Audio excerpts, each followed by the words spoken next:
Damn, this was another really good episode. There's a bunch of things I want to cover and talk about from episode 2. I'm just going to jump straight into it. So the first thing I want to talk about is the comedy.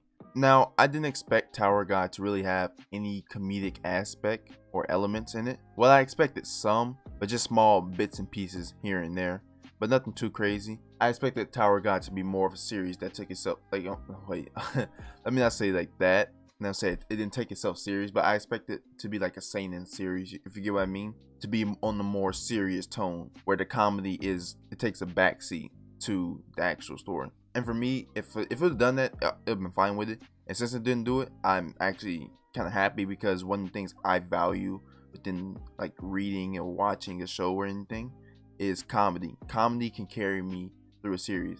Like one of the series I'm reviewing right now is carrying me through it 100% through comedy. So I'm really happy that Tower God has really good comedic elements, because this episode really showed the comedy department of Tower God, and it showed me that it had a lot to offer. I was legit like laughing out loud at some of the scenes. At some other scenes, I was just doing the infamous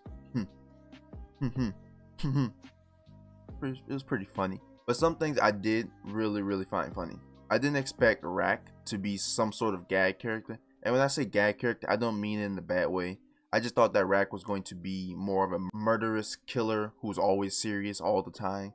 But instead, he makes a lot of funny faces and expressions. And I can clearly see he's very naive for a comedic aspect. In which I did laugh at all of Rack's parts. Especially like the chocolate one was funny. It's just his facial expressions in general are just hilarious for me. But since we're on the topic of gag characters, I want to talk about this guy, this very important boy, Shibusu. Shibusu is kind of like Reagan of Tower of God. If any of you have ever seen Mob Psycho, then you know who I'm talking about. Because what I mean by this is Shibusu has no skill whatsoever, like at all. But he's going to make his way through the tower, bullshitting his way the entire time, and get somehow to the top. And I low-key kind of hope that's the case, because I think that'd be pretty funny. So yeah, the comedy in this show is really good. I really enjoyed the aspect. But to move on to the next thing I want to talk about, and that is the fights. And there wasn't that much in this episode, but I just briefly want to talk about the things that we did see in this episode. And one thing will be the Anak and Hats fight. And I'm not sure how you pronounce the name. Is it Hats or it can't be Hats? There's no way it's Hats, but I'm gonna just say Hats. But I found their fight really cool. I really like Anak's whip sword and Hats boomerang sword. Those are some pretty dope weapons. It was really nice. The way it was curling and boomeranging back, and it was really nicely animated too. So I think that was just really dope. And also while they were fighting, they made a giant crater that we kind of panned back to in the ground. So I thought that was raw. That was a good fight for me. As for the other fight, which is dealing with Rock, which, well, that was more or less a comedic relief fight. I did find it pretty funny, but I was really hoping that we get to see a real fight from Rock, or pretty much a real fight from Kun. That's all I wanted, and that's all I really care about. And it was really cool how Kun was actually finna get serious until he kind of thought of a way to get around to the next challenge just by just hugging him. But I was really looking forward to a Kun fight. And I know that Kun will have some good fights later on. And so I really hope those are like great. I'm really excited to see my boy Kun fight. And judging from the way the episode went, I can possibly see Kun versus Bam. And I hope that goes down. Yeah, actually, I don't really hope, because I don't think that'd be that interesting, because Bam isn't that strong. But Kun gotta fight somebody. I need to see that. And also, I'm curious, why is he carrying around this briefcase? And why does this briefcase has everything in it?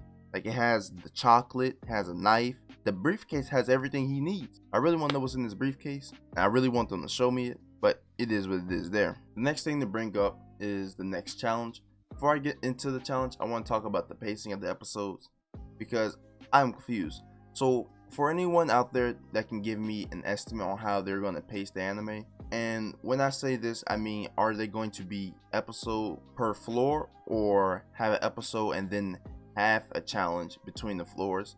Because originally, well, I guess normally you would think they would pace this episode per floor, or pace these episodes per floor. But I know that Tower God has arcs, and if an entire arc is one floor, you can't pace an entire arc in 1 or 2 episodes. That just doesn't make sense. It's not good pacing. It's not. But I don't know. I'll just have to see how it goes. As for this challenge, we get introduced into the beginning stepping stone of Tower God's power system. And me being an outside watching in fan of Tower of God, I've heard that Tower of God has one of the best, if not the best, power system in all of anime.